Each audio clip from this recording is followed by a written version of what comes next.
Olá, sejam todos bem-vindos. Aqui é mais um episódio do nosso Histórias Diversas Podcast, seu podcast de literatura. Se você é amante de leitura, como eu, ou está querendo entrar nesse universo, está no lugar certo, eu sou Custódio. A gente está aqui sempre falando desse tema com muito carinho para vocês, sempre com um convidado, uma convidada muito especial. Eu vou apresentar a nossa convidada de hoje para vocês daqui a pouquinho. Antes de apresentá-la, obviamente, queria convidar todo mundo aí a seguir a gente. Não deixe de assinar o sininho aqui do YouTube, para toda vez que tiver episódio como esse, que vocês ficarem sabendo de primeiríssima mão. E, obviamente, também de seguir a gente aí nas redes sociais, porque além desse episódio mais longo aqui, que você está assistindo, a gente também faz alguns cortes deles que a gente solta somente nas redes de social, tá bom? Bom, nossa convidada de hoje é escritora e defensora pública, trabalha na defesa de pessoas pobres em cumprimento de pena. Publicou pela editora Patuá, Enfim, Imperatriz, que ganhou Jabuti em 2018, 179, Resistência, Prêmio Biblioteca Nacional 2020 e Quem Tá Vivo Levanta a Mão, finalista dos prêmios Candango e Oceanos 2022. Muitos prêmios. Maravilhoso, adoro. E Você Espera Pra Morrer, que foi publicado pela Patuá o ano passado, que é o seu primeiro romance. Muito bem-vinda aqui ao Histórias Diversas Podcast, Maria Fernanda Elias Maglio. Obrigada pelo convite, Custódio. Imagina, a gente está muito feliz aqui também de ter você. De verdade. A gente vai falar do livro, né? Do livro Polêmica aqui. O livro que faz chorar. A gente tem um vídeo aí, é o livro que a Marcela Dantes esteve aqui e falou que era um livro que ela chorou muito. E esse livro gerou uma polêmica no bom sentido. Enfim, virou um dos vídeos mais vistos aí do Pod. É um vídeo que está com mais de 700 mil views. E a gente vai falar desse livraço que eu amei. Que ainda bem que a Marcela esteve aqui, ainda bem que a Marcela mencionou esse livro, que foi através desse livro também que eu acessei seu trabalho, que é um trabalho brilhante, maravilhoso. Já li o Você Me Espera Pra Morrer, já li esse de contos também que é incrível, que é Quem Tá Vivo Levanta a Mão. Ansiosíssimo e guardando. Sabe aquele livro que você fica guardando? Assim, eu vou poupar um pouquinho para ler o Enfim, Imperatriz, que é o que como eu comentei aqui, foi um livro que ganhou um Jabuti. E parabéns aí pelo trabalho e graças a tudo isso que a gente está aqui hoje fazendo esse papo, para fazer esse papo maravilhoso. Bem-vinda aí, tá? Obrigada, Custódio. Conta pra gente aí como começou essa história sua, pra gente aquecer o tema aqui com a palavra, com a literatura, a leitura. Eu acho que a minha relação com a literatura, ela começou muito cedo. Acho que todo mundo que tem trabalho com a escrita tem essa relação com a literatura desde muito cedo. Mas, a princípio, foi, durante muito tempo, uma relação como leitora. Eu fui uma leitora durante muito tempo, antes de começar mesmo a escrever. Eu não fui uma criança que lia tanto, acho que eu comecei a ler mesmo muito, acho que os livros estavam sempre muito presentes no meu universo.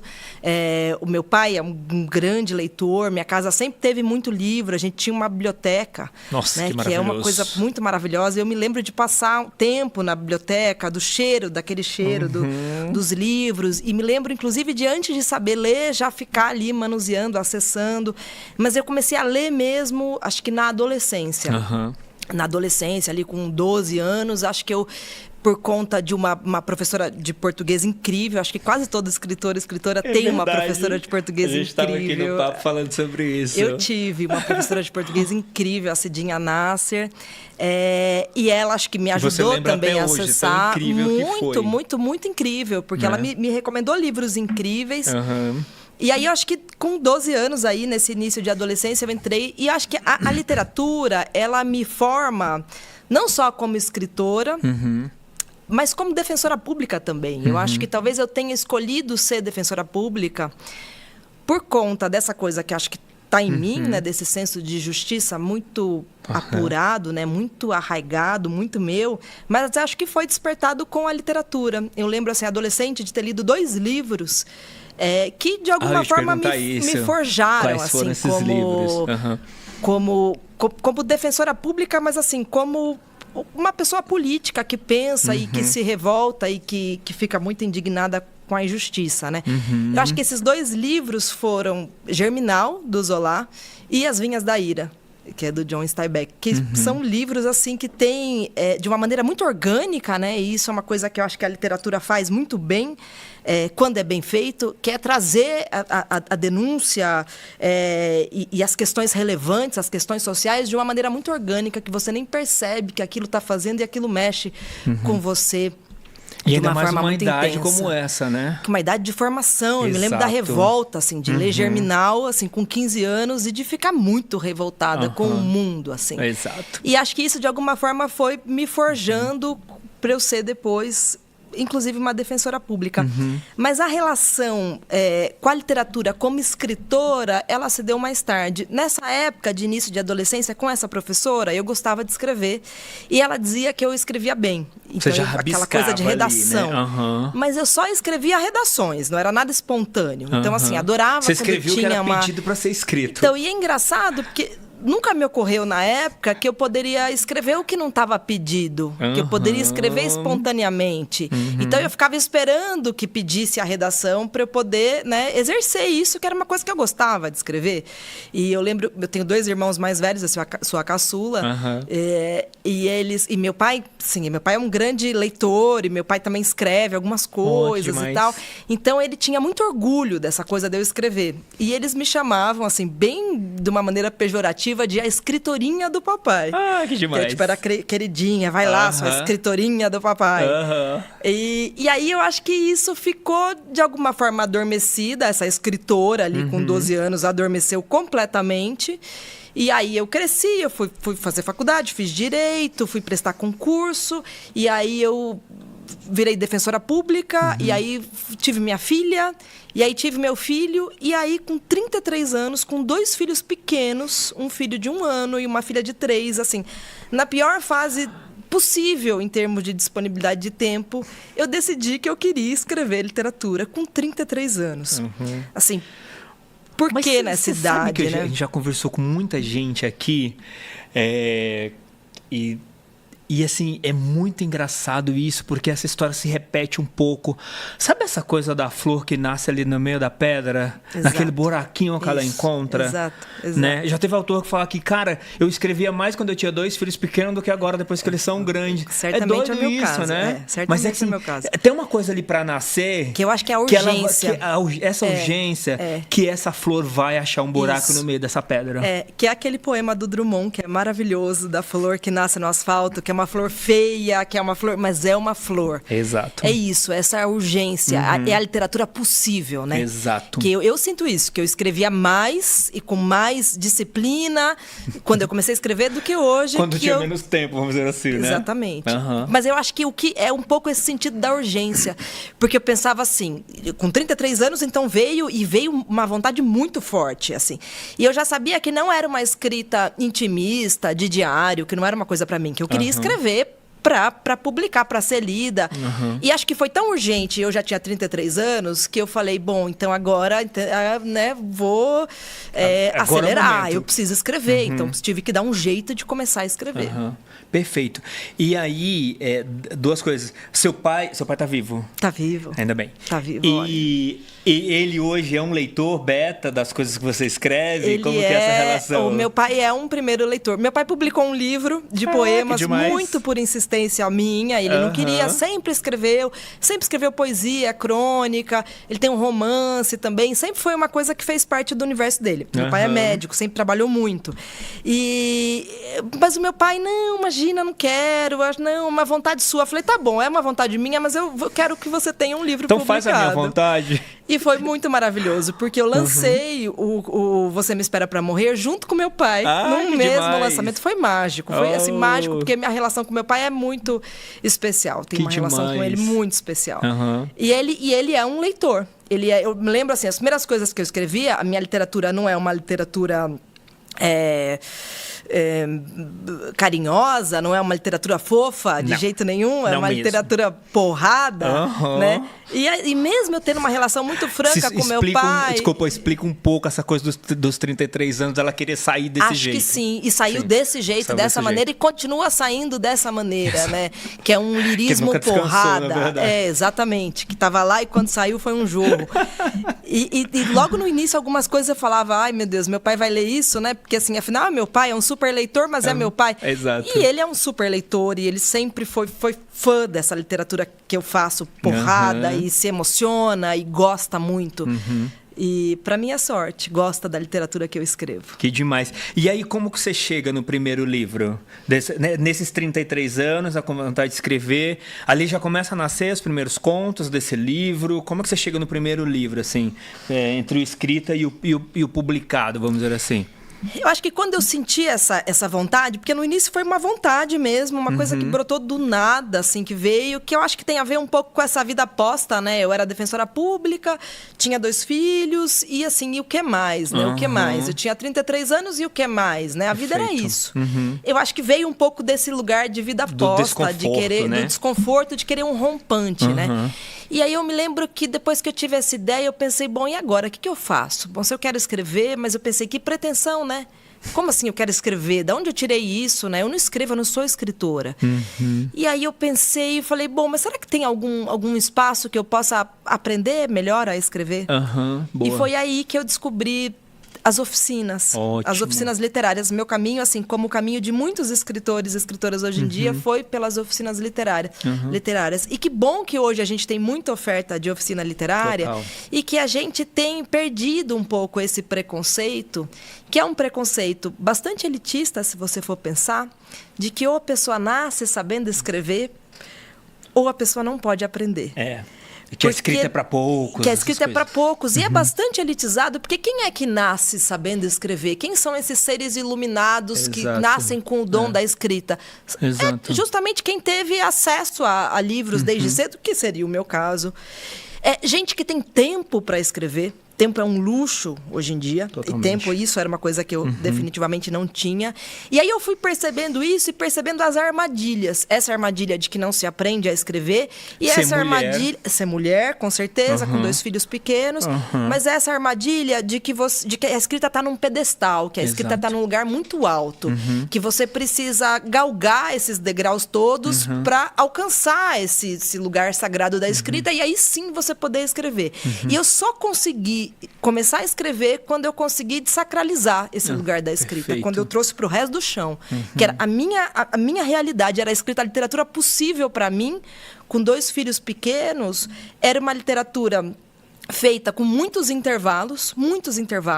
Eu escrevi um pouco, eu parava, tanto que no Enfim Imperatriz, logo no final, a editora Patois, ela traz sempre nos livros uma coisa que se chama colofão, que é uma coisa antiga que tinha nos livros antigamente, mas ela trouxe de um jeito moderno, que é o escritor, ele fala rapidamente como que esse livro foi escrito, assim, em que circunstância. Perfeito. E o colofão do Enfim Imperatriz, que é meu primeiro livro e que foi escrito nesse contexto, esse livro foi escrito enquanto fazia leite com chocolate, trocava o desenho na televisão, apartava as brigas no sofá. Se a felicidade se acha nas horinhas de descuido, a literatura também. Também, perfeito. Que é isso, foi essa literatura nas horinhas de descuido. Mas foi pelas oficinas, o caminho foi pelas oficinas. Perfeito. E você acha que ainda tem... que bom que você descobriu, né, esse caminho aí e dessa coisa de tirar esse altar, né, esse lugar que é para poucos e tal. Que bom que você conseguiu fazer essa desconstrução para produzir tudo que você produziu. E eu acho que, obviamente, você exercitou muito ali isso enquanto você estava fazendo as oficinas e tudo, porque você vê que tá todo mundo ali no mesmo barco que você, né, na hora que você está fazendo as oficinas. Muita gente talentosa, mas muita gente ali também perdido, muita gente insegura do seu texto e tudo. Mas você acha que de uma forma geral ainda tem esse pedestal, assim, das pessoas, por exemplo, que não estão nas oficinas, né, de vozes mais periféricas, que muitas vezes nem têm acesso às oficinas e tudo. Você acha que ainda precisa ser desconstruído? Acho que sim, acho que tem muita coisa para se desconstruir, mas acho que cada vez mais, acho que vem ruindo, acho que esse pedestal ele vem sendo ele está sendo ruído através dos anos, ele vem ruindo mesmo.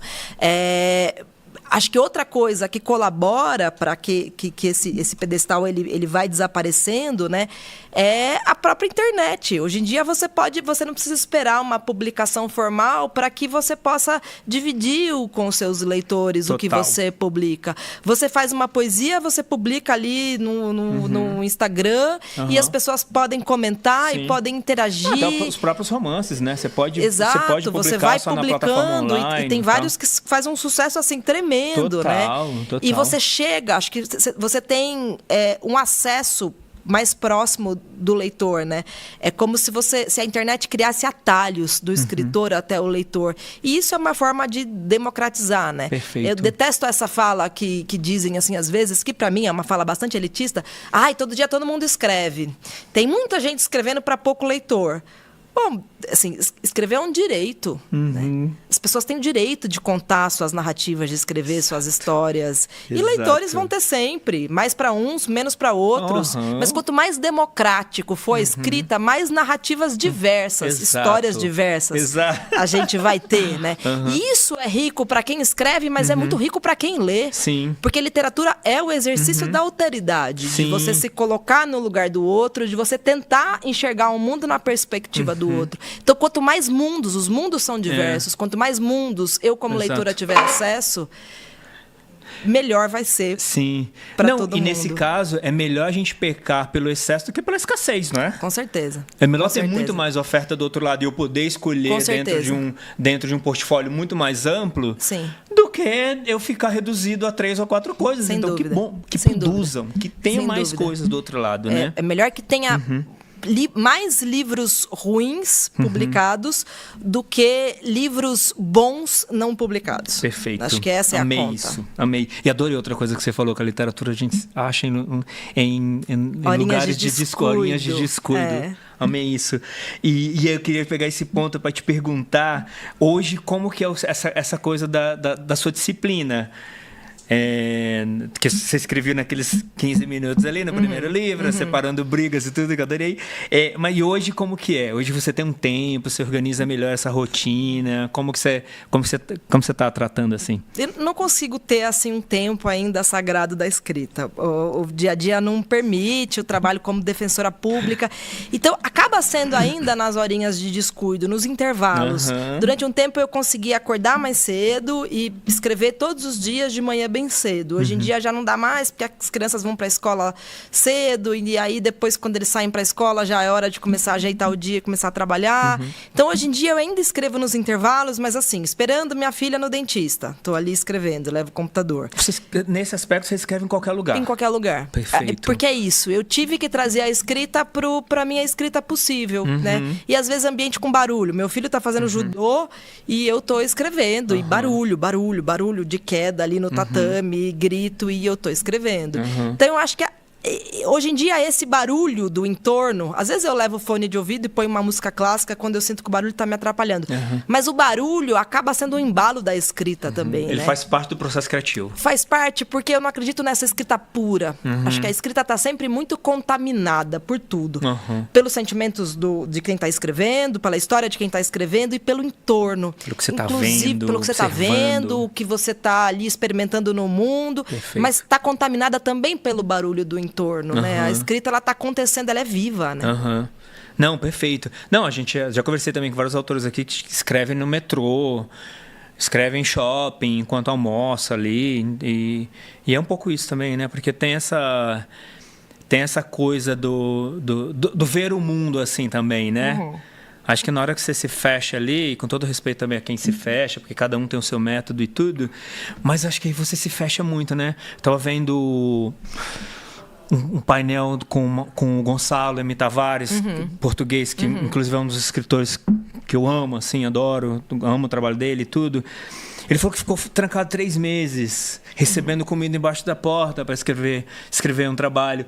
É um outro jeito, né? Mas assim, você se desconecta muito ali também do mundo naquele momento, né? Sim. Muito interessante. E como que você está fazendo? E as horinhas de descuido para ler? Como tem sido?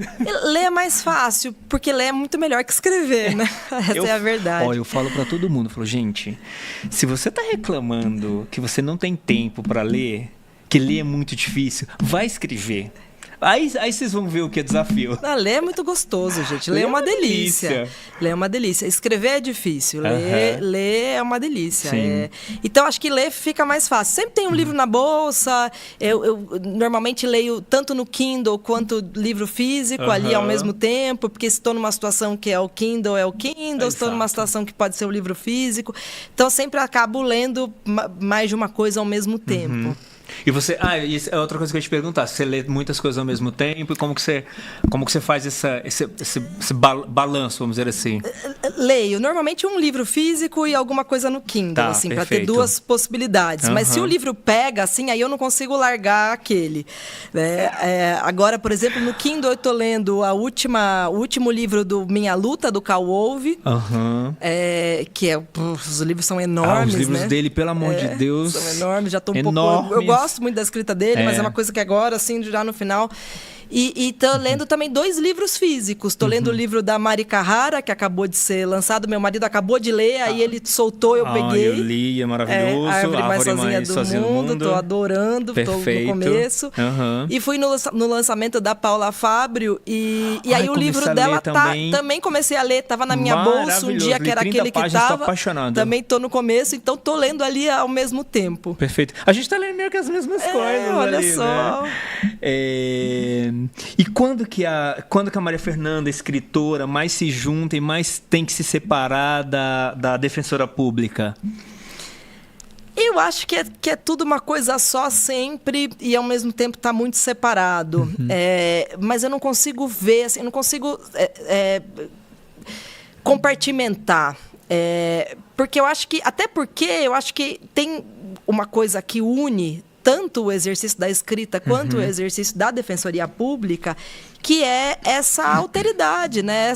Essa possibilidade de você se deslocar para o outro e tentar enxergar o mundo sobre essa outra perspectiva que é o outro, né? Quando eu escrevo, eu não penso em absolutamente nada. E nem absolutamente em nada que eu queira escrever, assim. Quero escrever sobre isso, ou quero que esse personagem, que essa história tenha...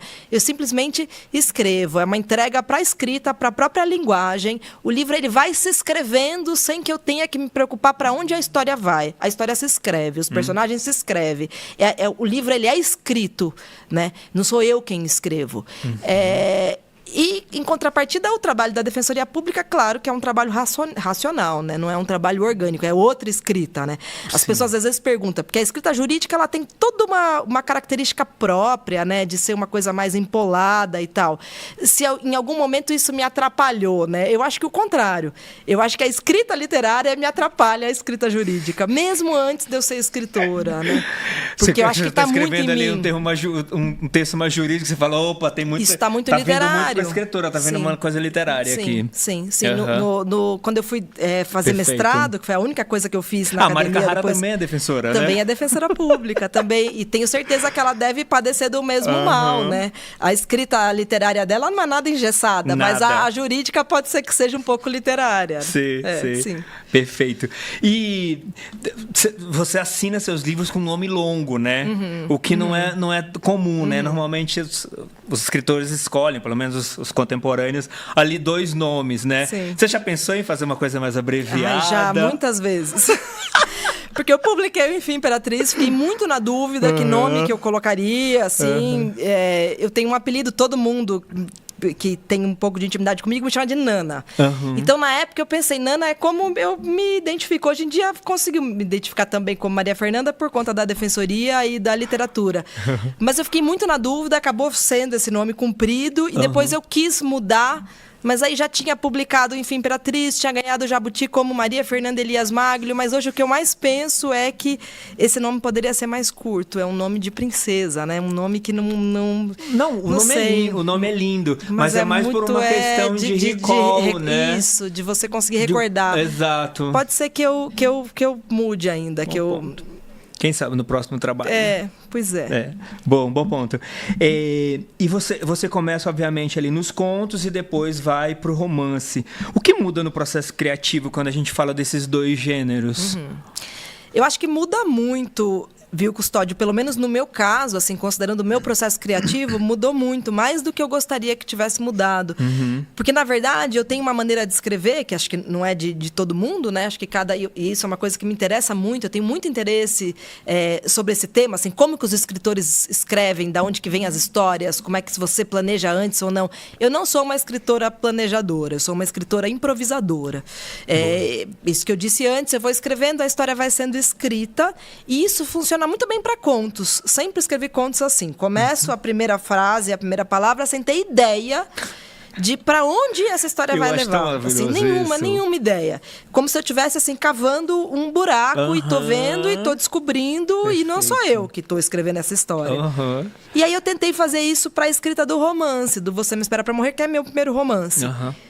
E eu fui escrevendo assim, dessa maneira muito orgânica e meio doida, sem saber para onde ia. E eu apanhei muito por isso. Porque não se escreve uma história de mais de 100 páginas assim.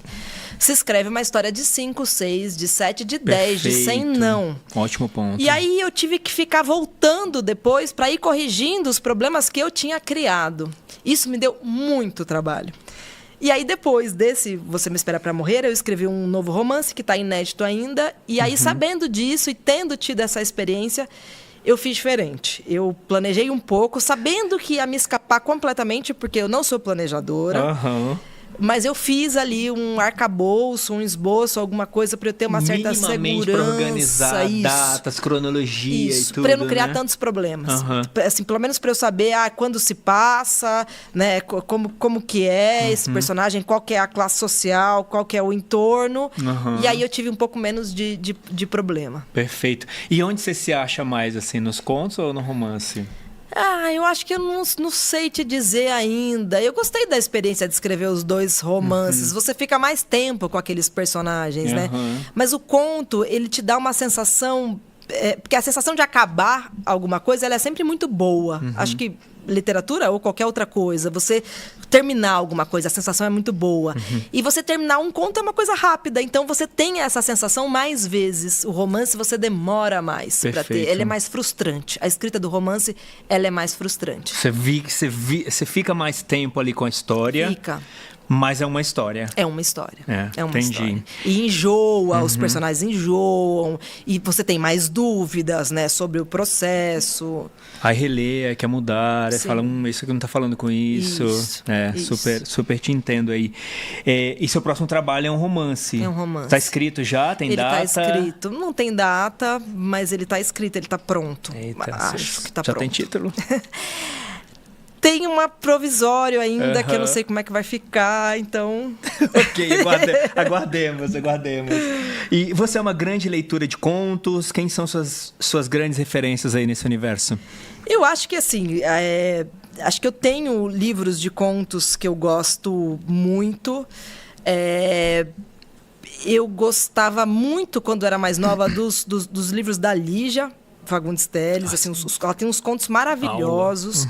Ela tem um livro de contos que chama A Noite Escura e Mais Eu, que eu li adolescente, assim, acho que no final da adolescência, que foi um dos livros que mais mexeu comigo. Ela tem um conto ali, já que é muito maravilhoso, que é aquele Venha Ver o Pôr do Sol, que é do cemitério, que aquilo é uma coisa, assim, assombrosa, o poder desse conto, né? Lígia, né? Lígia assombrosa. Assombrosa. Perfeito. Então, seria uma dica aí de autor que você recomendaria para quem quer entrar no universo do conto ali, que é essa leitura mais rápida e tudo? Acho que ler ali acho que pode ser um começo ali fascinante, né? Mas nós temos muitos bons contistas, boas contistas. A Betânia, que esteve aqui, né? Que escreveu O Ninho, que é um livro lindo. Incrível. Incrível. E acho que isso é uma forma também de enaltecer o gênero conto, né? Que muitas vezes ele fica à sombra do romance. E são gêneros diferentes. Exato. Né? E inclusive em relação à escrita, né? É mais fácil escrever conto do que romance? Não é. Exato. É mais fácil escrever romance do que conto? Fala também que é não. mais difícil até. Eu acho que é uma dificuldade diferente, né? Acho que é uma dificuldade diferente. Você tem que ter um poder de síntese muito grande ali, né? De você conseguir prender o leitor em poucas páginas. Exato. E você... Grande parte dos autores, né? Obviamente inauguram suas obras pelos contos, né? Por razões óbvias, né? É mais complexo construir uma história maior em vários sentidos, até pelos pontos que você trouxe aqui quando você estava escrevendo Você Me Espera para Morrer. Mas tem alguma... E a gente sabe que as pessoas leem mais romances do que os próprios contos, né? Todo mundo que se conecta, né? Todo mundo ali que consegue entender o conto sempre deixa essa sensação ali no final né? Quase propositadamente de uma coisa que não terminou, né? Para ficar uma pergunta, ficar uma dúvida ali no ar. Ele tem, por essência, ele tem isso, né? O gênero. Você vê alguma resistência da indústria com relação a isso? Assim, tipo, não querer publicar contos, alguma coisa nesse sentido? Eu acho que tem resistência, é evidente. A gente vê, né, nas editoras e tal, as pessoas querem publicar romance, né? Se alguém está interessado em publicar alguma coisa, pergunta, bom, mas você tem romance? Ah, tá bom, seus contos, adorei, mas você tem romance? E, na verdade, não sei. Eu fico pensando que, hoje em dia, que as pessoas têm muito pouco tempo e uma capacidade reduzida de atenção, não deveria ser o contrário. Deveria ser o contrário, eu falo isso. Não deveria, assim, você lê um conto no intervalo, assim, numa sentada você lê um conto, você tem uma história terminada, né? Mas não é o que a gente vê, né? As próprias séries, que antes eram episódios de 1h10. Sim. Hoje, boa parte das séries tem episódios de entre 20 e 30 minutos, justamente para encaixar ali naquele tempo que você tem para sentar, né? E nessa lógica, o conto seria a solução para esse. Exato. Que é uma questão de falta de tempo, as pessoas não têm tempo, mas as pessoas também não têm mais a disponibilidade da atenção, né? Parece que é tudo muito ali veloz, né? Sim. Então, eu não consigo entender muito bem essa lógica, mas acho que tem uma resistência em relação a contos, acho que é evidente, tem. Sim. E até pegando esse ponto, enquanto você estava falando, eu fiquei pensando, eu acho que não sei se é consequência, tá? Mas eventualmente pode passar por isso. Eu tenho visto livros muito mais curtos, né? Sim. De autores nacionais, de autores, né? Você pega os livros da própria Anne Ernaux, do John Fosse, tirando um ou outro que são maiores, boa parte deles são livros mais curtos, ali, livros até de 100, 110 páginas e tudo.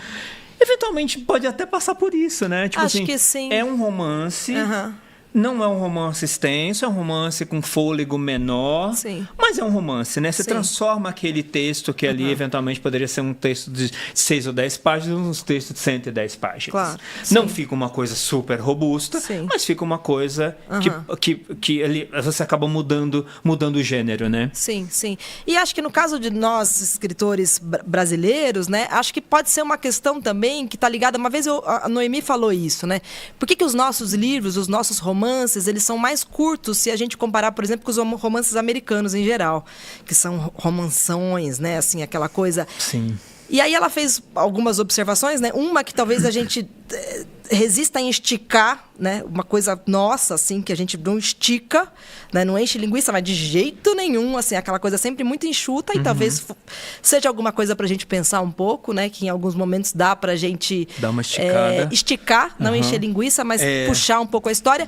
Mas eu acho que tem uma outra questão que nós não temos a disponibilidade de tempo. Dificilmente você tem algum escritor, alguma escritora no Brasil que viva para escrever. Exato. Normalmente as pessoas têm uma outra profissão. E mesmo se trabalha só com literatura, trabalha com tradução, né, sei lá, dá aula, trabalha com outras coisas. Dificilmente você tem alguém que consegue se dar o luxo. Exatamente. Então né? Talvez esse limite do tempo tenha... Também contribui para isso, né? Sim. Mas é verdade, respondendo a Noemi, realmente, você chega nas livrarias americanas, uns livrões, né? É só calhamaço, assim. E aí eu tenho questões com isso mesmo, assim, porque realmente dentro de coisas ali que são muito boas, a gente vê que tem coisas ali que foram colocadas para fazer volume de página, sem né? Dúvida. Aquele sonho do personagem que dura 15 páginas, que depois não conecta nada com nada. Você quer coisa que mais pode dar errado do que descrição de sonho de personagem?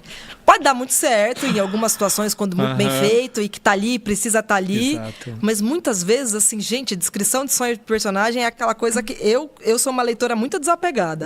Se eu não gosto, eu paro de ler, e eu tenho uma relação com a literatura que é muito de gostar, de fruição mesmo. Exato. Então, sonho de personagem é uma coisa gostosa. gostosa. Precisa ser gostoso. Sonho de personagem é uma coisa que eu costumo pular. Isso é um ponto. E às vezes, para deixar esse livro maior, acaba sendo um argumento, né? E o que você acabou repetindo do Enfim Imperatriz, ali que foi o seu primeiro trabalho e tudo, nos livros seguintes, e o que você não repetiu? Aí você pode abrir totalmente, tá? Essa pergunta. Pode ser de linguagem, pode ser de tempo, pode ser de ansiedade. O que você acha, assim? Eu acho que em relação à linguagem, o Enfim Imperatriz, ele tem uma coisa que é diferente dos outros, que eu gosto e acho que foi a minha primeira escrita, mas que eu tentei segurar a mão, que talvez seja um excesso de metáfora, assim, a metáfora desdobrando em metáfora, que acho que é um encantamento pela própria linguagem, sabe? Que acho que é uma coisa muito de primeiro livro, assim, de você perder um pouco a mão nesse sentido de desdobrando a metáfora, assim. Né? A linguagem, ela vai te encantando e você vai se entregando para aquilo. Eu também gosto, e eu falo que eu sou uma escritora que eu tenho uma tendência à cafonice, então eu tenho que tomar muito cuidado com a cafonice, então sempre eu falo, gente, estou sendo assumindo cafona. Um leitor cafona também. Estou sendo cafona, e aí eu sempre faço esse trabalho que, para mim, na minha cabeça, é o enxugamento da cafonice, assim. Fui cafona em algum momento, assim, deixa eu voltar e conseguir. E eu acho que nos outros livros... o que você não repetiria no seguinte? A cafonice. A cafonice. Mas eu não acho, Enfim, Imperatriz um livro cafona de jeito nenhum. Acho que é um livro que tem sofrimento, que tem lirismo e tal. Mas eu acho que esse desdobramento... Ganhou um jabuti, vamos, né? Ganhou um jabuti. Eu gosto muito do livro. Mas eu acho que tem um desdobramento metafórico que eu consegui enxugar nos outros, segurar a mão, né? Perfeito. O Você Me Espera Pra Morrer é uma história muito trágica. A história é muito trágica. Sim. E a história é essa. E eu não consigo refazer história. Eu reescrevo linguagem. História nunca. Se eu for reescrever história, é um outro livro. Exato. Então a história era essa e eu não tinha como mudar a história. Tudo que aconteceu, aconteceu. Assim, é como se eu não tivesse a possibilidade de mudar o que passou. A história, para mim, é o passado. Não se pode mudar o passado. O que eu posso mudar é a maneira de contar, a linguagem. Então, no Você Me Espera Pra Morrer, como a história era muito trágica, eu fiz um enxugamento de linguagem depois, para ele ficar o mais seco possível, para que a emoção viesse da própria história, né? Que eu não escorregasse a mão na linguagem. No formato ele também conversasse muito bem com a história, isso, né? Que ele fosse mais seco. Perfeito. Que ele faça chorar, já que é um livro de fazer chorar, pela história, Marcela não pelo Dantes, apelo. cadê você? Maravilhosa. Marcela foi muito maravilhosa e generosa por ter indicado o livro, porque ele vendeu muito depois da indicação dela e circulou e é por em isso novos que a gente leitores. Tá aqui também, a gente fica muito feliz por isso também. Muito maravilhoso. Graças a você e a ela. Não, e foi esse presente também que ela também me deu, porque eu também não conhecia o livro, eu conheci o seu trabalho, então assim, foi uma troca maravilhosa. Então, todo mundo, na verdade, saiu ganhando. Essa é a grande verdade. E quem são suas grandes influências na escrita? Eu acho que assim, minha maior influência talvez seja Guimarães Rosa. Eu amo Guimarães Rosa. Eu descobri Guimarães Rosa já ali no começo da fase adulta, porque acho que você tem que ter uma certa maturidade para ler Guimarães Rosa, né? Mas eu acho que tem uma característica que aí vem assim do lugar que eu venho e tal, que ler Guimarães Rosa, para mim, não teve o estranhamento de linguagem que, em geral, tem para as pessoas. Porque aquela linguagem do Guimarães Rosa, aquilo era a linguagem dos meus avós. Perfeito. Né? Eu sou de uma cidade pequena, que chama Cajuru, no interior de São Paulo, fica perto de Ribeirão Preto. E a minha infância, ela foi muito rural. A minha mãe, assim, nasceu na roça, tinha uma ligação muito forte, tem ainda, né, com a roça, com essa coisa rural. Os meus avós sempre moraram na roça, sempre moraram em fazenda. Então, tinha essa coisa de contar histórias. E Cajuru é divisa com o sul de Minas. Então, o sotaque, a linguagem, a maneira como eles falavam, que meus avós falavam, tem São Paulo, que meu mas avô tem muito fala, Minas ali, tem muito Guimarães Tem muito Guimarães. E para mim era a linguagem da minha infância, né? Então, assim, descobrir Guimarães e aquele poder daquela linguagem, né? Aquela potência das histórias, aquilo para mim foi maravilhoso. Acho que me transformou como leitora e depois como escritora. E aí eu acho que o problema das grandes influências é que quando você começa a escrever, você escreve primeiro a sombra dessas grandes influências, mas de alguma maneira, ali em algum lugar em você está imitando aquilo. Né? Você quer chegar ali também, né? A hora que você percebe, você está fazendo ali aquele arremedo, aquela coisa, e que acho que o mais difícil é achar a própria voz, né? É desapegar disso. É uma referência. Uma referência ela é importante. Mas como que eu largo, né? Como eu deixo ela realmente ser só uma referência? Sim. Que aquilo não sou eu. Exato. Né? Assim, tanto pelo né, a genialidade do Guimarães Rosa, assim, não sou eu, nunca você, mas porque eu sou uma outra pessoa, Exato. Que tem outras referências, outras vivências, que li outras coisas, além né, de Guimarães Rosa, que viveu outras coisas em um outro contexto. Essa descoberta da identidade de linguagem, isso é uma coisa muito importante para o escritor, mas é muito difícil. Sim, sem dúvida. E além, obviamente, do Guimarães, que eventualmente poderia... Eu imagino que poderia ser esse livro. Além dele, que livro que você gostaria de ter escrito e por quê? Que livro eu gostaria de ter escrito e por quê? Olha, tem um livro que eu gosto muito, que acho assim um livraço, que foi publicado, acho que foi em 2015, 2016, ganhou um prêmio São Paulo, que é Anatomia do Paraíso, da Beatriz Bracher. Eu acho esse um livro, assim, um livraço. Eu gosto da linguagem, gosto da história. Acho que ela tem duas coisas que eu procuro enquanto escritora e como leitora, que é esse lirismo porrada, que é você, sabe, dar uma porrada com lirismo. Assim, esse é o meu tipo de literatura. É a literatura que eu quero escrever e é a literatura que eu quero ler, e esse livro é lindo. Eu gostaria de ter escrito esse livro, Anatomia do Paraíso. Anatomia do Paraíso, eu estava aqui pegando enquanto você estava falando, da Beatriz Bracher. Esse aqui, não é? É da 34. É 34, exatamente. Perfeito. Exatamente. Já está aqui na minha listinha também. Todo mundo anotando. As pessoas falam, você faz pra bater carro, eu fico vendo podcast, eu fico lendo, eu fico querendo anotar os livros no trânsito. Eu falo, gente, não faz isso, pelo amor de Deus. A gente faz os cortes. Anota depois. Né? Vem em casa, marca um minuto ali do episódio, vem quando chega em casa, vai bater o carro anotando o livro. Mas eu sou essa pessoa, porque eu também fico tirando print de tudo, pegando todas as referências.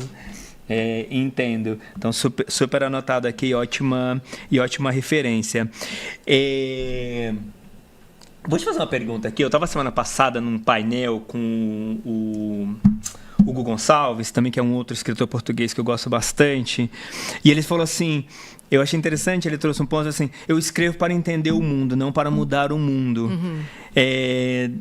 Que paralelo essa frase soa assim para você? Então, eu acho que tem, assim, essa pergunta, ela é frequente, né? Por que escrever, né? Para que serve a literatura, né? Qual que é a função da literatura? A literatura precisa ter alguma função. E eu acho o seguinte, que a literatura ela não precisa ter função nenhuma. A literatura ela não precisa servir para nada. Em tempos em que tudo tem uma utilidade, a gente precisa ter uma utilidade para absolutamente tudo, tudo tem que servir para alguma coisa, nada pode ser vazio. Você criar um caráter utilitarista para a arte é você esvaziar. A arte não tem que servir para nada. Perfeito. A arte se basta.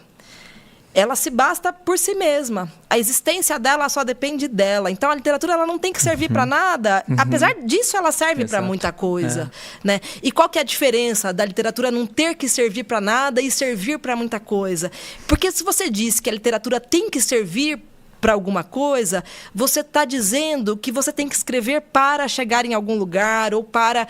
que é o meu ponto com a literatura panfletária, que eu acho que é muito diferente, eu sempre digo isso, que a literatura panfletária ela é muito diferente da literatura usada como panfleto. A literatura usada como panfleto é poderosa. A literatura, ela serve para... que é uma das coisas que ela pode servir, para denunciar grandes injustiças, para jogar luz sobre questões importantes, ela serve para tudo isso. Assim, nada mais poderoso do que você ler um livro, né? Exato, para ter empatia, para fazer esse exercício de alteridade. Exato. Mas ela pode servir para isso, ela pode ser usada como panfleto, mas ela não deve ser feita para ser usada como panfleto. Perfeito. Que acho que esse é o grande ponto. Porque aí o que acontece? Quando o escritor ele escreve para denunciar alguma coisa, para jogar luz sobre algum assunto que ele considera importante, o que ele está fazendo é colocando os personagens e a história a serviço de uma causa. E isso, o resultado disso é uma literatura artificial. E por ser uma literatura artificial, ela não serve para ser usada como panfleto. Porque ela também não é arte mais, né? Ela deixa de ser arte, né? E, na verdade, a literatura usada como panfleto, o poder dela é justamente porque ela não parece um panfleto.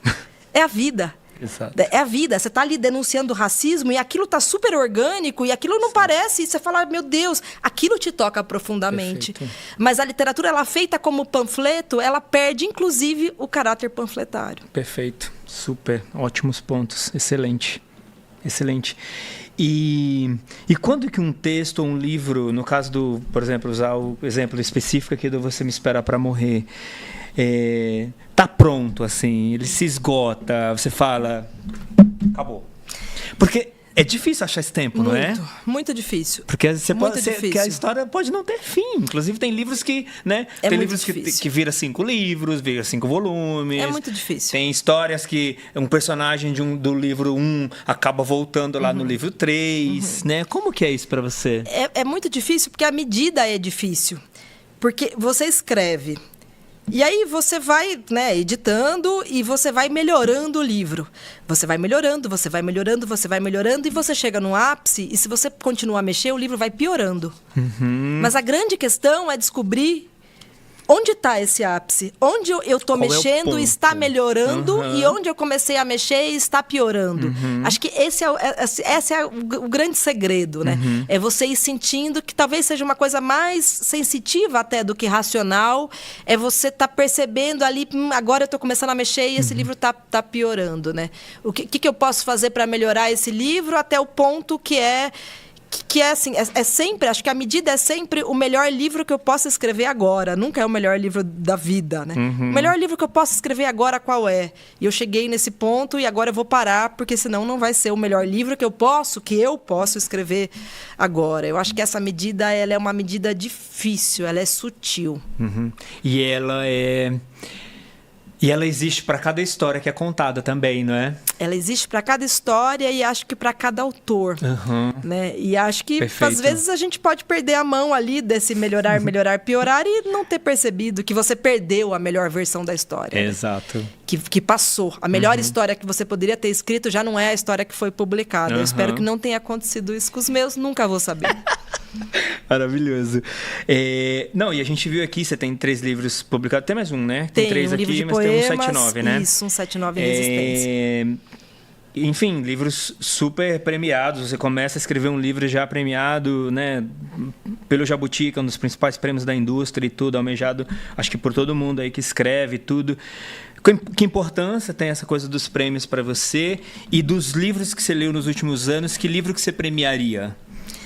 Eu acho que os prêmios têm uma importância assim, indiscutível, que é em especial de furar a bolha de leitores, né? Levar a literatura, né? A nossa literatura, para lugares em que ela não chegaria, não fossem os prêmios. Os prêmios dão visibilidade. Enfim, Imperatriz foi meu primeiro livro, um livro que possivelmente teria passado ali batido por ser o livro de uma autora estreante, desconhecida, que não fazia parte, né, do meio literário. Então, os meus leitores eram a minha família, né? Quem me lia era a minha família e algumas indicações, né, ali pela editora, né?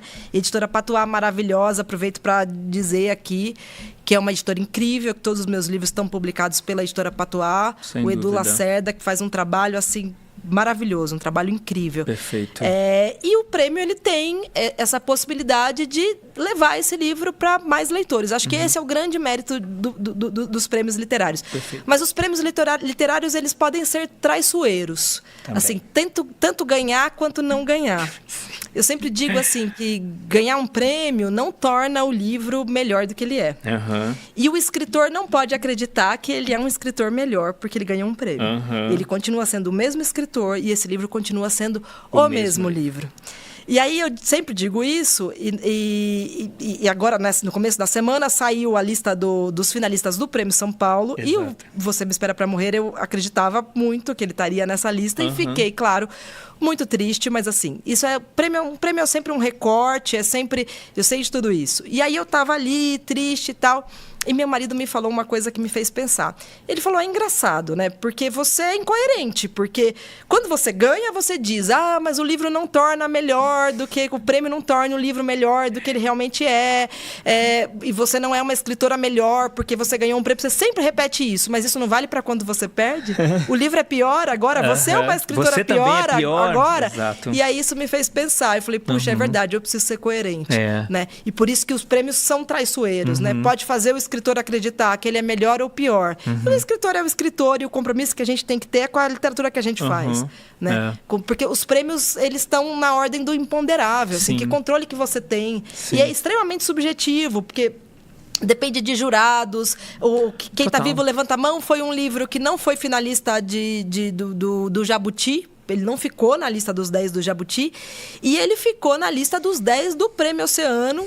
Né? Eu e mais 3 brasileiras. Uma lista que ali de 10 que é muito mais seleto e envolvendo muito tudo. Mais. Envolvia conto, envolvia romance, muito mais. E de autores de língua portuguesa. Né? E não ficou entre os 10 da categoria contos do Jabuti. Mas ficou entre os 10 do Oceano, considerando todos os gêneros e todos os países em teoria, de língua num território mais difícil. Muito mais competitivo. Muito mais. Então, assim, realmente tá na ordem do imponderável. A gente tem que saber tem um amigo trabalho de propaganda que fala pra mim, olha, eu fico... Se eu ganho alguma coisa, eu fico feliz por 24 horas. E se eu perco, eu fico triste por 24 horas. Mas eu acho que o meu parâmetro é um pouco isso. Eu sempre digo, eu falei pra minha analista que eram 2 dias. Ela falou, você fica triste quanto tempo? Eu falei, 2 dias. Ela falou, então tá bom. Se é 2 dias, tá tudo bem. Ótimo. Eu fico arrasada, eu fico assim, meu Deus. Ou essa euforia de ganhar um prêmio, também ela não dura. Ela também não dura.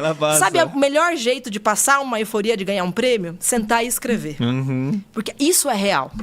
E de você perder também é sentar e escrever. Porque isso é real. O que é realidade, o que é do palpável, é a literatura que você faz. Sim. Então é o melhor jeito de curar a ressaca de ganhar e de perder. Perfeito. E que livro você premiaria?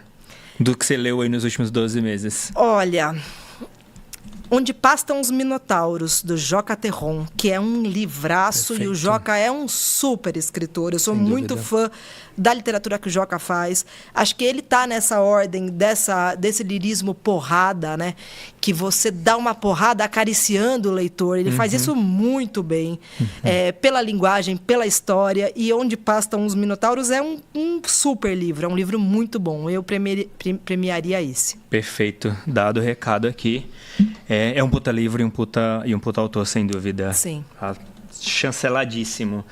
Você sabe, como ouvinte do podcast, que a gente tem um quadro aqui que chama 3 vezes. Não vai escapar de nenhum erro.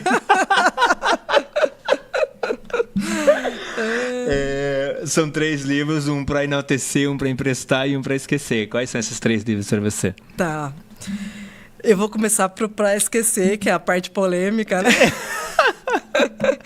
Para esquecer. Eu esqueceria o... Em Agosto Nos Vemos. É Nos Vemos em Agosto ou Em Agosto Nos Vemos? Acho que é Em Agosto Nos Vemos. Que é o livro novo do Gabriel Garcia Marques. Eu sou fã do Gabriel Garcia Marques e já vou dizer que eu vou enaltecer 100 Anos de Solidão. Perfeito. Que é, assim, um dos livros da minha vida. Eu li 100 Anos de Solidão mais 10 vezes. E quando eu comecei a escrever, tudo que eu escrevia parecia um arremedo de 100 Anos de Solidão. Assim. E é um livro que, nossa, é um livraço, né? Um livro que transcende, que tem até essa coisa de não ter um único personagem, não tem um protagonista, mas vários, né? Quem é o protagonista? É a própria família, é o tempo. É um livro incrível, é um livro monstruoso, um livro gigante. Perfeito. E por isso, talvez por eu enaltecer tanto esse livro e amar tanto, eu esqueceria o Em Agosto Nos Vemos. Porque é um livro póstumo. É um livro que é menor em todos os sentidos. Em termos de linguagem e da potência que ele conseguiu chegar com 100 anos. E também porque era uma vontade dele o livro não ser publicado. E isso acho que é uma questão para todos nós. Por essas razões. Porque talvez ele já tivesse um pouco naquele processo, né? Que ele enfrentou no fim da vida, mas que ele ainda tivesse esse senso crítico de saber que aquilo não era bom o suficiente para ser publicado para um escritor do quilate dele. Se fosse qualquer outro escritor, seria um livro bom. Exato. Não é um livro ruim. né? Não, de jeito nenhum. Mas comparado com os outros livros, a gente sabe que é um livro o livro de não uma é qualidade... bom porque é dele. Essa é a questão. O livro não é bom porque foi escrito por ele. Fosse por outro escritor, poderia ser considerado um livro bom. Maravilhoso. Esqueceria por isso. Maravilhoso. E para emprestar? Para emprestar, já que eu falei da Lígia, eu vou falar da Lígia de novo. Eba! Eu emprestaria As Meninas, da Lígia Fagundes Telles. Maravilhoso. Que é um livro que eu amo e que eu emprestei muito, mas que eu dei muito de presente. Assim, durante, uma boa parte da minha vida adulta, principalmente assim, começo ali, faculdade e tal, tinha um aniversário, não tinha dinheiro para comprar um presente. O que eu fazia? Eu ia num sebo, o Sebo do Messias, lá no centro, fazia estágio no centro. E comprava As Meninas. Mas muitas vezes, assim, dezenas de vezes eu comprava esse livro da Lígia, porque ele não tem erro. Já tinha uma tiragem Maria Fernanda lá esperando. A própria, né? Ele não tem erro, assim, todo mundo gosta, o livro é muito bom. Então eu dei para as minhas primas e todo mundo se identifica com o livro, é muito maravilhoso. Sim, sem dúvida. Ótimo, tá vendo? Três referências ótimas aqui e ótimo ponto sobre o esquecer também. Tendo a concordar. Apesar de ter gostado do livro, mas pensando no quilate do Gabo, realmente não chega perto de outras obras que ele produziu. Bora chorar um pouquinho? Vamos chorar. Vamos todo mundo chorar. Choraço, no avião. Vamos chorar no avião, vamos fazer um choraço no avião. A gente está indo aqui mais pro finalzinho. Eu queria, obviamente, falar um pouquinho do Você Me Espera Pra Morrer. Conta aí um pouquinho pra gente, né? A edição é linda, a capa é linda, né? Acho que, aliás, as três, né, são maravilhosas, né? Trabalho aí da Patuá e tudo. Onde nasce, como nasce essa história? É uma história dura. Uma história dura. Que eu acho que doeu ali também para escrever, né? Também doeu para escrever. O Você Me Espera Pra Morrer, ele nasce do último conto do Enfim Imperatriz. O último conto do Enfim Imperatriz chama Cartas à Minha Irmã, que é uma sequência ali de 3 cartas, né, de uma irmã escrevendo para outra, para a gêmea, que foi embora e nunca mais voltou.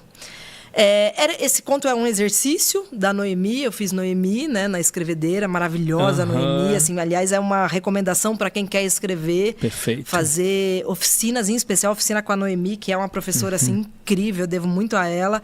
E foi um exercício de oficina, eu escrevi esse conto, essas 3 cartas. E, em geral, quando eu escrevia um conto, a história me abandonava depois. É como se eu esgotasse ali, ficasse envolvida, tanto que vários outros contos as pessoas diziam, nossa, por que você não transforma isso num romance? E eu sentia que a história tinha se esgotado ali naquelas poucas páginas do conto. E essa foi uma história que não me abandonou. Ela ficou comigo. Essa história das 2 irmãs, da Ilana e da Aline, eu ficava pensando, às vezes eu pensava, mas o que aconteceu depois? O que aconteceu com a Aline? E a Ilana que ficou, o que aconteceu com ela, sendo mãe, ela tá muito sozinha, ela tá... E aí eu comecei a escrever. A princípio seria um romance todo epistolar, ela continuando a escrever para essa irmã. E aí eu fiz um exercício de fazer uma narrativa em terceira pessoa para ver como é que ficava. Aí eu gostei. O primeiro capítulo que eu escrevi em primeira pessoa do Você Me Espera Pra Morrer foi o 16, que é um capítulo que está bem no meio ali, ele nem está no início, porque os capítulos têm o nome das idades das meninas, né, das gêmeas. E aí eu gostei. Demora um tempinho pra gente descobrir ali. Eu imagino que demore. Eu fiquei até na dúvida se eu deveria colocar mais dicas, mas eu falei, não, em algum momento o leitor ele dá conta de descobrir, né? Sim. E aí eu fiquei na dúvida se esse conto, se esse romance seria contado em primeira pessoa, né? Seria essas cartas que ela escreve, que é uma espécie de diário, ou se seria um romance em terceira pessoa. E aí eu descobri que ele seria as duas coisas, né? Com essas entradas em primeira pessoa, depois de cada capítulo em terceira pessoa, e aí surgiu o livro. Perfeito. Foi uma história criada ou foi uma história acessada? Uma história, assim... Eu acho que todas as minhas histórias, em alguma medida, elas são acessadas, porque a sensação que eu tenho é que eu não criei. Que a história existe e eu, de alguma forma, acessei. Mas se você está perguntando, e claro que você está perguntando numa perspectiva real, né? Sim. Não tem nada de real aí. Nada, absolutamente nada. Não tem nada de biográfico. Ainda bem. não tem nada de real. Eu acho que o que tem de real, isso vai ter sempre, né? Por isso que essa discussão de literatura autobiográfica, né? De você fazer autoficção, né? Que é uma discussão que, em alguma medida, ela se esvazia, porque... É meio natural. Tudo é inventado e tudo é biográfico. Porque as minhas referências estão ali. Assim, quando ela escreve uma carta pra Xuxa... Tipo, isso sou eu, criança, escrevendo uma carta pra Xuxa. Que show da Xuxa é esse? Quem da nossa geração não sonhou que show da Xuxa é esse? Que show da Xuxa é esse? Que era eu escrevendo carta, tendo ali, nossa, torcendo pra minha carta ser sorteada e tal. Essas referências do interior, né? Esse livro é um livro que se passa numa cidade pequena e também num universo mais rural. Isso sou eu, né? E as referências são minhas, o bailinho ali, né? As festas, né? Mas não tem nada de biográfico, nada, nem da minha vida e nem da vida de ninguém que eu conheça. Perfeito. Apesar de muitos leitores me escrevem identificando alguma coisa, infelizmente. Achando coisas ali, infelizmente. Né? Mas os leitores estão sempre nessa... Ainda bem também, porque né? Criando coisas que não necessariamente é o que estava inicialmente na ideia. E o título é a ideia, né? É a ideia. Nasce primeiro o título para nascer o livro? Como é que foi essa coisa? Nunca nasce primeiro o título. Eu sempre começo a escrever as coisas sem título. E aí o título aparece ou no final, ou no livro já escrito, ou no meio. E normalmente o título ele brota da própria história. Acho que até pelo meu processo criativo, a maneira como eu escrevo, o título brotou. Assim, essa coisa essa brincadeira de estar esperando. E qual que era a pergunta, né? Qual era a pergunta?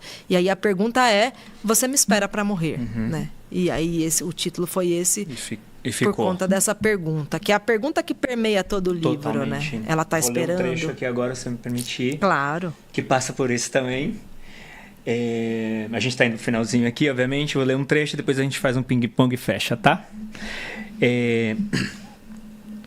Ela se abraça muito forte. É assim tão forte, e assim tão forte é a primeira vez. O rosto de Ilana na busca de Aline. A irmã tem cheiro de creme hidratante e amêndoas, pasta de dente e desodorante. Aline enfia os dedos nos cabelos da irmã, e também é a primeira vez. Ilana chora, não aguenta tanta primeira vez ao mesmo tempo. E é a primeira vez que chora no corpo da irmã. E é um choro tão fundo que as lágrimas caem oleosas, porque não estavam guardadas nos olhos, mas em um lugar que ela não sabe. Escutam o tio Walter gritando: "Olha a hora, meninas!" Ilana se recompõe do choro. Apoia as duas mãos na cama para se levantar. Aline segura o braço da irmã e, sem nada na boca, nem pão, nem batom, nem pastas de dentes, diz: "Você me espera para morrer?" Ai, que bonito. Lindo, né? Bonita essa leitura. Obrigado. Não, é que o texto é lindo, né? Esse livro é demais. Eu queria só pegar o gancho aqui para te perguntar... Pegando esse gancho do Você Me Espera Pra Morrer, e o final, eu gostei muito do que você escreveu aqui no final, né? Que é o colofão. Exato, que é um livro, é sempre escrito enquanto a gente espera para morrer.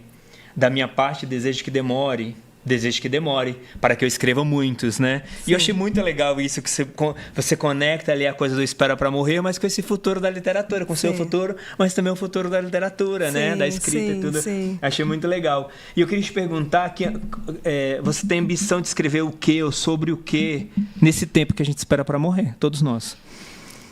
Eu nunca procuro os temas. Eles aparecem na medida com que a história ela vai se desdobrando. Nunca, nem os personagens. Esse livro é um livro todo feminino, com personagens femininas. O meu livro novo, esse romance que está inédito, é um livro que os personagens são todos homens. E eu só me dei conta disso quando eu terminei o livro. Eu falei, caramba, tem uma mulher relevante nesse... Porque não é uma coisa que é pensada, que é planejada, é simplesmente eu escrevo, a história me aparece, os personagens me aparecem. É quase como se fosse uma psicografia. Mas não é, óbvio que não é. Nem acreditaria nisso. Mas é quase como se fosse. É quase como, por isso que eu te respondi, em alguma medida eu estou acessando sim a história e não inventando. Porque é como se tivesse tudo lá e eu só descortinei, só consegui descobrir que aquilo lá existia. Perfeito. Então eu não consigo procurar os temas, mas os temas temas, eles te seguem, né? Obsessivamente, né? Eu acho que tem 2 temas que me seguem muito, e talvez siga todos os escritores, que é a morte e o tempo.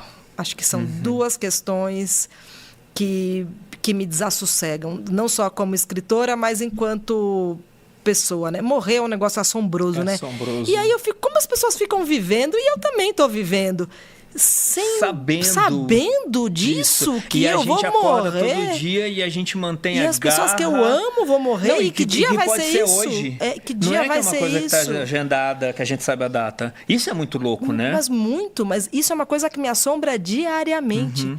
Mas me assombra e a pauta da minha vida é a morte. E não no sentido fúnebre, morte e tal, porque eu sou uma pessoa bastante alegre, apesar de escrever coisas muito duras. Mas nessa perspectiva de que, assim, bom, eu não vou preocupar com isso porque eu vou morrer. Não vou sofrer com isso. Eu vou morrer. Não vou ficar, não sei quem fez tal coisa, mas não vou sofrer, não vou gastar tempo com isso. Eu vou morrer, e todo mundo vai morrer. Então, essa perspectiva da finitude me faz viver a vida melhor, por mais paradoxal que possa parecer. E acho que de alguma forma acaba inspirando, né? Sem dúvida. Né? Sem dúvida. Porque assim, a literatura é uma forma de você lidar com esse abismo, com esse assombro, que é a morte está ali, onde é esse ali, né? Exato. É uma forma. E os livros, na verdade, também... Grande parte dos livros que se propõem a falar de morte como tema central acabam falando mais de vida, né? Sim, sem dúvida. Então, para você ver que esse paralelo, né? Sem dúvida. Mas muito bom. Vamos fechar com o ping-pong aqui, então? Vamos. Escrever é... Escrever é, na maioria das vezes, difícil e poucas vezes divertido. Editar é... Editar é desapego. Ler. Essencial. Reescrever. Necessário. Publicar. O começo de uma etapa nova. Receber críticas. Fundamental e difícil. Ser premiada. Ser premiada é perigoso. Boa. Publicar o primeiro livro. Maravilhoso. Nenhuma emoção é igual a publicar o primeiro livro. Nenhuma. E publicar o quinto?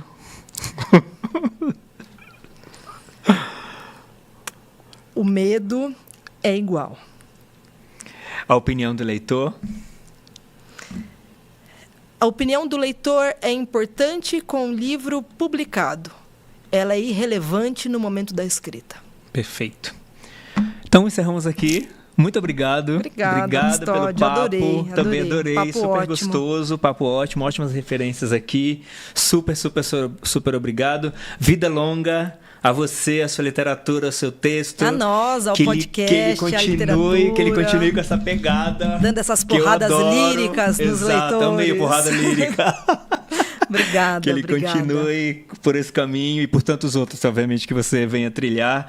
Obrigado mesmo por tudo. Obrigado por toda a conversa, toda a gentileza aí das trocas que a gente teve.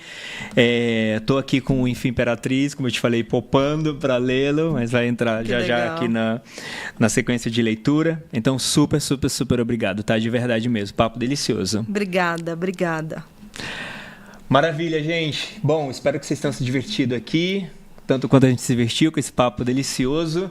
Não deixem de comentar aqui embaixo o que vocês acharam do episódio, quem vocês gostariam de ter aqui também como próximos convidados, que já a gente obviamente vai atrás dessas possibilidades e já a gente volta aqui com um novo episódio aqui para vocês, tá bom? Um beijo grande, fiquem com Deus e a gente se vê logo aí no próximo episódio, tá bom? Um beijo.